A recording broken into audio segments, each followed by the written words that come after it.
As the lawyer read my sealed letter at Sunday dinner, my son Daniel finally understood why I'd been pretending to be weak for 6 weeks and why his fiancée's face had just turned the colour of hospital sheets. For weeks after my heart surgery, they thought my age made me too weak to fight back against their cruel demands and inheritance schemes. While they drained my dignity thinking I wouldn't notice, I was quietly preparing my revenge from my recovery bed. Before I reveal how this grandmother brought her greedy family to their knees, using nothing but patience and a tape recorder, subscribe to Her Silver Truth for daily stories of elderly women who turn age into their greatest weapon. While they thought I was just a forgetful old woman still foggy from anesthesia, I spent 6 weeks gathering proof of every cruel word, every stolen pill, every whispered plot about my money. Let me take you back to 3 days after they cracked open my chest. I'm Eleanor Pemberton, 58 years old, though my son Daniel likes to add decades when he describes me to doctors. She's getting up there, he'd say, patting my hand like I was already halfway to the grave. 5 years widowed, 30 years teaching 3rd grade, and according to my medical charts, the owner of one severely damaged heart valve that needed immediate replacement.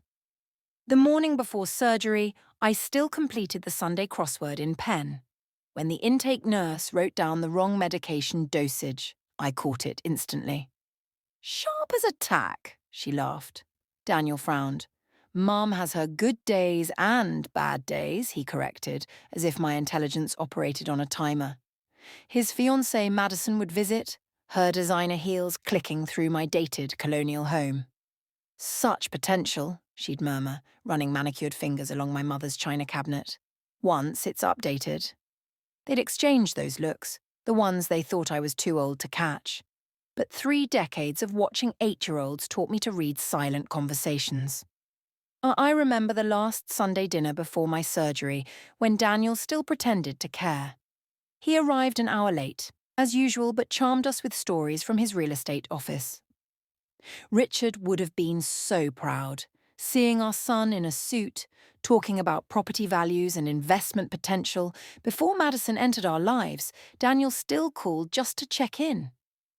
That morning, signing surgical consent forms, something made me hesitate when they asked for emergency contact. My pen hovered over Daniel's name for a heartbeat too long. Instead, I wrote Beatrice Thornton. My neighbour, the retired federal judge with the prize-winning roses and sharp legal mind. Daniel never asked why his name wasn't on those forms. He was too busy texting Madison about dinner reservations. The strangest thing, the night before surgery, I found myself organising all my important papers, bank statements, insurance policies, the deed to the house, filed them neatly in Richard's old desk. My hands seemed to know something my heart didn't yet understand. Probably just pre-surgery jitters, I told myself, but somewhere deep in my chest, deeper than where they'd soon be cutting, I knew I was preparing for a different kind of battle. Open-heart surgery isn't the neat procedure you see on medical dramas.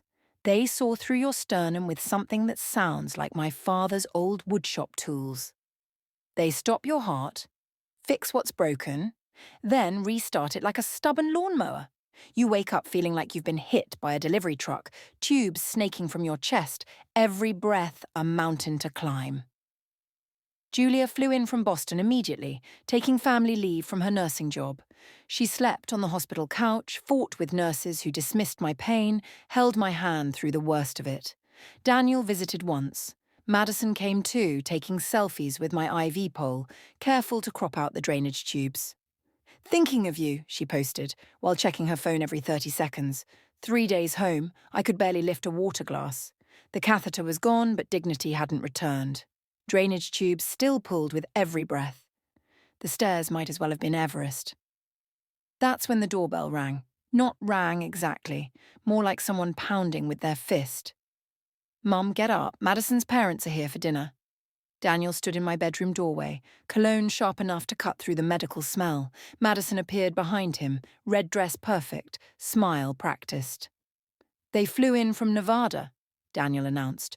"I told them about your famous roast chicken." Madison's been craving it. The words didn't compute through the pain medication fog. Julia stepped forward from where she'd been organising my pills. Danny, she had open-heart surgery 3 days ago. She can't even walk to the bathroom alone. This is important to me, Daniel's voice hardened. To us? Madison's parents think family is everything. What will they think if my own mother won't make an effort? I tried to sit up. The staples in my chest pulled like barbed wire. The room tilted. Madison leaned toward her parents. I hadn't even noticed them hovering in the hallway. And Stage whispered, "She's being difficult. Some people use illness for attention." "Mum, stop being dramatic." Daniel's words hit harder than any surgical pain. Some mothers would be honoured to cook for their son's future in-laws. Dad would be ashamed. "Daniel, I can barely stand." "Fine," he cut me off. "If you won't cook, at least serve dinner. Madison's mother prepared everything. It's in the kitchen. We just need you to bring it out. Serve it properly. Act like a proper hostess. Can you manage that?" The casual cruelty was surgical, precise, calculated to cut deep. Madison added sweetly, "We don't expect much, Eleanor. Just bring the platters from the kitchen to the dining room. Serve from the left, clear from the right. You remember how, don't you?" "Daniel says you used to be quite the hostess." "Be quite the hostess?" Past tense, like I was already dead. "The food's getting cold," Daniel continued. "Just put on something decent and serve dinner. That's all we're asking. Madison's parents deserve to see our family at its best." Julia exploded. "She still has drainage tubes. She can't lift a dinner plate, let alone serving platters." "Everyone makes sacrifices for family," Madison said, examining her manicure. "When I had the flu last month, I still hosted the garden club. Sometimes we have to push through discomfort." "Flu." She compared open-heart surgery to the flu. "I'll help, Mom," Julia said firmly. "No," Daniel blocked her. "You're not part of this family anymore. Not really. You chose Boston. You chose your husband's family. This is between Mum and us. Her real family." I watched this unfold like a horror movie. My son, the boy I'd carried for 9 months, nursed through fevers, taught to ride a bike, demanding I serve his fiancée like hired help while surgical wounds still wept. "Please, Mum," Daniel's tone shifted to manipulation. "Madison's parents are traditional. They need to see that you accept her, that you'll welcome her properly. Just this once." Through the haze of pain medication, I heard myself speak. "I'll try." "Wonderful," Madison clapped her hands. "I knew you'd come around.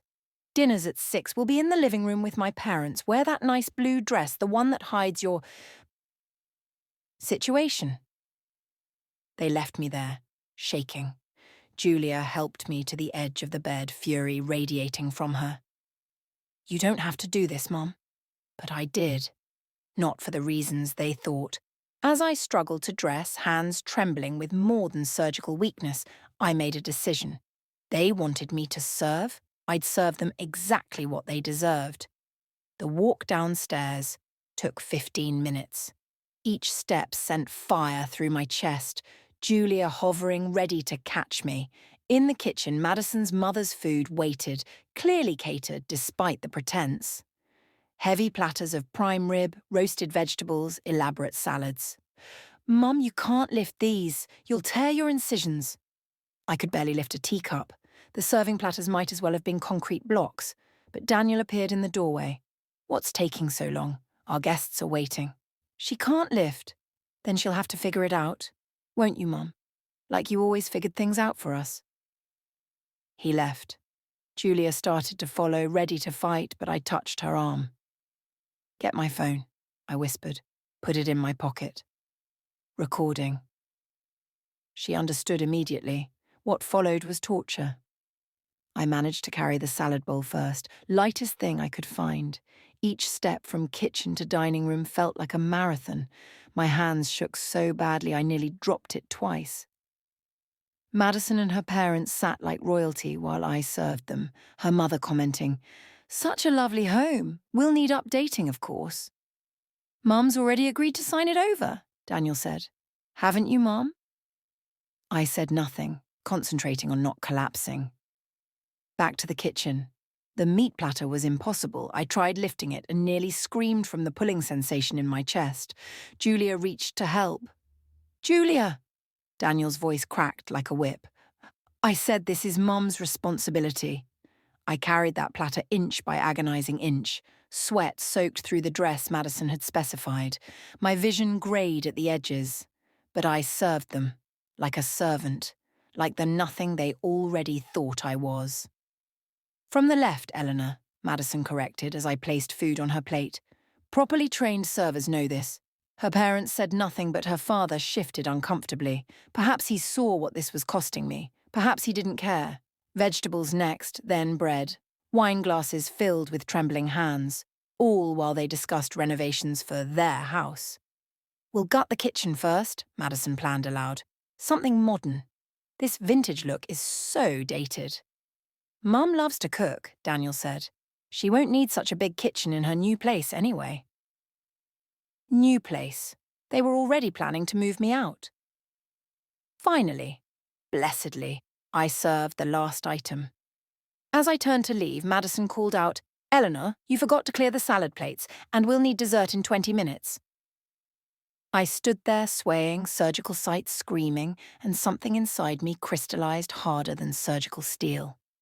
They wanted service?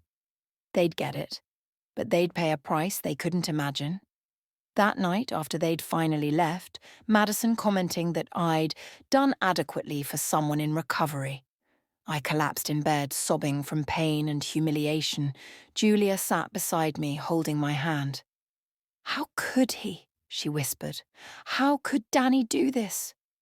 Through tears and pain medication, I told her about the recording, about what I'd heard through the baby monitor, about the missing pills, about Beatrice, and the plan forming in my mind. They want me to serve, I said, steel in my voice despite exhaustion. I'll serve them exactly what they deserve. But first, I need to get stronger, and I need evidence. What they didn't know was that making me serve dinner, forcing me to struggle with surgical wounds still fresh, had sealed their fate. They'd shown me exactly who they were, and I'd show everyone else. The pill theft was just confirmation. That night, the morphine I needed for surgical pain was gone. Madison's purse had been heavier leaving than arriving. That's when I called Beatrice. Elder abuse, she said after hearing everything. Financial exploitation. And what they did today, making you serve while recovering. That's criminal. 6 weeks I planned. 6 weeks I pretended to get weaker while getting stronger. I confused bank statements while documenting Daniel's theft. I forgot conversations while recording new ones. I played the failing mother while building an airtight case. They say revenge is a dish best served cold, but sometimes it takes the patience of a cardiac patient and the precision of a surgeon. I learned that serving others can be an act of love or an act of war. They'd demanded I serve Madison, treated me like the help in my own home. Like this video if you believe that those who use family as servants deserve to be served justice, and comment what you would have done. I began planning a Sunday dinner, our first family gathering since surgery. This time I'd serve them something special. Invite everyone, I told Julia, letting my hand shake as I wrote invitations. I have an important announcement about the estate. Daniel's response was instant. Finally coming to your senses about the house. Madison's already planning the renovations. Little did they know I'd already met with lawyers, police, and the elder abuse unit. This time, I'd serve them papers. The dinner was perfect. Yes, I cooked everything myself, including Madison's demanded roast chicken. The same dish they'd tried to force from me, while tubes still drained my chest. I served it with surgical precision. They arrived like conquering heroes. Madison wore my stolen pearls, discussing plans for their dining room. Her parents beamed at their daughter's good fortune. Before we eat, Daniel started, but I interrupted. Let me serve you first, I said sweetly. Like you wanted, like you demanded, like you made me do 3 days after surgery. I served the salad course, then soup, each time returning with something new, not just food, but documents. bank statements showing Daniel's theft, audio recordings of their cruelty, security footage of Madison stealing pills. "What is this?" Daniel sputtered as evidence piled beside his plate. "I'm serving you exactly what you asked for," I replied. "Justice, with a side of consequences." By the main course, the truth was laid bare. Madison's real identity as Melissa Hutchins, her trail of dead elderly boyfriends, the missing $200,000, the forged power of attorney. "You demanded I serve your fiancée," I said, voice steady as a heart monitor, "so I'm serving her what she deserves. An arrest warrant." Beatrice entered with police officers as I brought out dessert, a cake decorated with "Justice is served." As they led Daniel away in handcuffs, he screamed, "I'm your son, how could you? You stopped being my son the day you made me serve dinner like a servant while I was still bleeding from surgery. The day you chose cruelty over compassion." Madison tried to run but stumbled in her heels, the same designer shoes she'd worn while demanding proper service from a dying woman. The family sat stunned as police removed them. Madison's parents, horrified at learning their daughter's true nature. My relatives, ashamed they'd believed Daniel's lies about my decline. Julia held my hand. "You served them perfectly, Mom." "Yes," I agreed. I finally did. The cardiac wing received my donation, the $500,000 Daniel thought he'd inherit. The meditation garden has a small plaque, "In memory of those who serve with love and in honor of those who refuse to serve cruelty." Daniel served 18 months in prison. Madison disappeared after making bail, wanted in 4 states. Their engagement ended like our relationship, with justice served cold. Sometimes I visit the garden, watching other patients heal. My scar reminds me that I survived twice, once from heart failure, once from family betrayal. Both required surgery. Both required removing what was killing me. They demanded I serve. So I did. I served them exactly what they ordered, it's just not what they expected. If this story resonated with you, please don't forget to hit like and share with someone who might need a little encouragement that they too can turn surgical recovery into their secret weapon. Also, subscribe to Her Silver Truth to continue joining us on upcoming journeys where serving dinner becomes serving justice and hidden cameras become instruments of truth. Thank you for listening. We'll see you in the next video.